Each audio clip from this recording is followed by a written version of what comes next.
So you're looking to improve your Jeep's trail performance. Well, here's 5 areas that you can improve and 5 modifications that you can make to get yourself out of the mall parking lot into the great outdoors. 5 key areas for improvement are your entry angle, the lowest point on the front of the vehicle to the first contact point on the tire, the departure angle, first point of contact on the tire to the lowest point on the rear of the vehicle, your breakover angle, which is where the vehicle will high center, your ground clearance for the center of the chassis and under the front and rear axles, generally measured at the differential, and your articulation. More on that later. The first 2 on the list go hand in hand with each other, and that's oversized tires and a lift. Now you can do one without the other, but you really can't do the other without the one. Allow me to explain. You can do the lift first, if you don't mind looking like a nerd. Nerds. Nerds! What is a nerd? I'm not kissing a nerd. Yes, it's kind of like that guy who wears pants that don't come all the way down to the top of his shoes. Well, don't be that guy. So when you do oversized tires, cycle your suspension and make sure of your clearances. You may have to move the wheels farther out with spacers. You may have to get different rims with a much deeper offset. And you may have to use puck spacers to limit your up travel so your tires don't contact your fenders. Number 3 on the list is going to be the bumpers. Let me explain. Your bumpers, if you're running a factory bumper, that factory bumper is going to extend across here, and it's going to effectively cut off part of your tire. By changing to a high rock bumper, which is a bumper that essentially steps up and over, exposing more of the face of the tire, or go to the extreme like we did and do a stubby, which your stubby bumper completely exposes the front face of the tire, allowing you to come up to obstacles that are essentially higher than the frame. And if you can get that tire on them, you can climb them.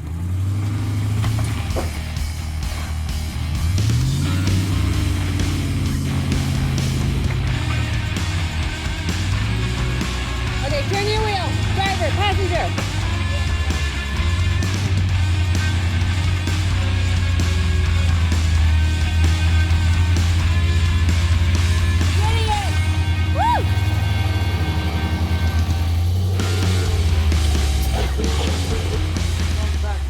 You can pick up some departure angle with a custom back bumper as well.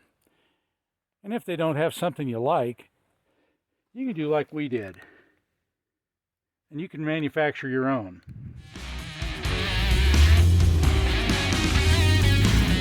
You good?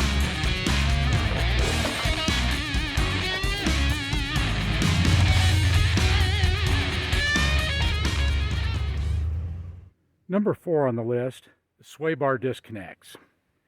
And this affects your articulation. Yes, I said we'd get to that later in the video. It's later in the video. The sway bar is a torsion bar type spring that restricts the compression of the coil springs that's generated from centrifugal force when cornering at higher speeds, regulating body roll.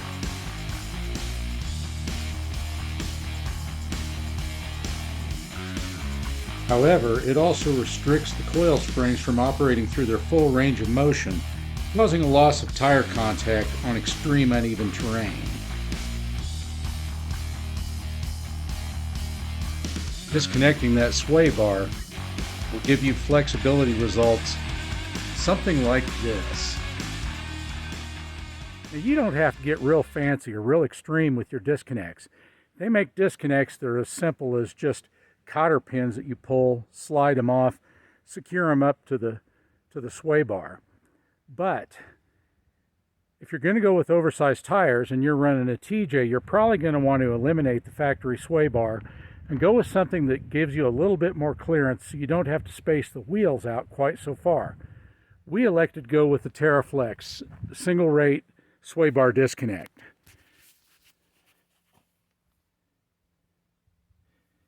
You see this right here, it's got a knob that is selectable between trail and street, And it's got a lever that's in the glove box, and all you do is give that a little twist and turn it from one to the other, and you can unlock the suspension and essentially turn your Jeep into a slinky. And I'll bet some of you are thinking that number 5 on my list is going to be a winch. No. Number 5 on my list is armor. You get off doing some of the stuff that we're doing, you're going to want some sliders, you're going to want skid plates. Now, there's a number of different companies that make good rock sliders. They're effective. They're not terribly expensive. In our particular case, we couldn't use anything off the shelf because we're running that stupid 3-inch body lift. But you never underestimate an old man with a tape measure and a welder,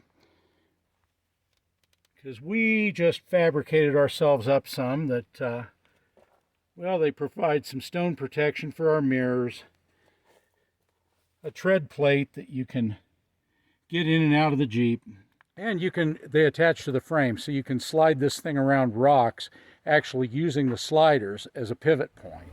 Come on, baby. If you're running without any kind of armor plating, you're basically flirting with disaster.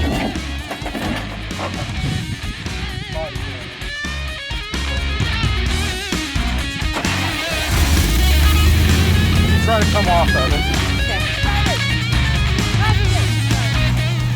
So don't be that guy. Expect to get into some things where you're going to possibly do some body damage and prevent it.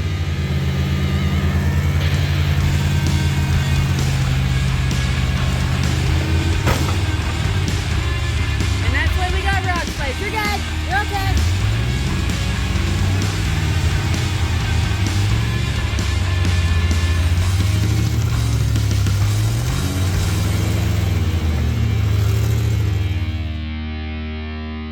Other thing that you're going to want on your Jeep, now if you're in a TJ or a YJ, it's going to come with it. But if you get into newer model Jeeps, it became an option. And that is, you are going to want a skid plate. You're good. What am I on, skid plate? I think so, yeah. The frame. Now imagine, if you will, in a situation like this, if you don't have a skid plate, well, that's your automatic transmission pan and your transfer case.